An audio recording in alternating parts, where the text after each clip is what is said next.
وما أدراك ما الحاقة رب اشرح لي صدري ويسر لي أمري واحلل عقدة من لساني يفقهوا قولي آمين يا رب العالمين। আল্লাহ আজ্জাজাল্লা সূরাতুল হাক্কায় সূরাটি শুরু করেন খুবই অদ্ভুত এক প্রশ্ন দিয়ে। বস্তুত এটি একটি বিবৃতি। প্রথম আয়াত শুধু একটি শব্দ আল হাক্কা, যার কয়েকটি অর্থ আছে, কিন্তু খুব সহজে অর্থটাকে এভাবে ভাবতে পারেন রিয়েলিটি বা বাস্তবতা। মাল হাক্কা, বাস্তবতা কি? ওয়ামা আদরাকা মাল হাক্কা, আর কিসে তোমাকে জানাবে যে বাস্তবতা কি জিনিস? সেই প্রশ্নটি করার উদ্দেশ্য হলো, আল্লাহ এই সূরাতে দাবি করেছেন যে অধিকাংশ মানুষ বাস্তবতায় বাস করে না।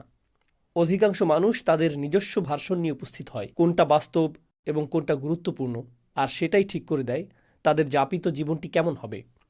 তাই আল্লাহ এই সূরায় প্রত্যেকটি মানুষকে চ্যালেঞ্জ জানাচ্ছেন, তারা যেন একটু পেছনে সরে গিয়ে আবারও বাস্তবতা নিয়ে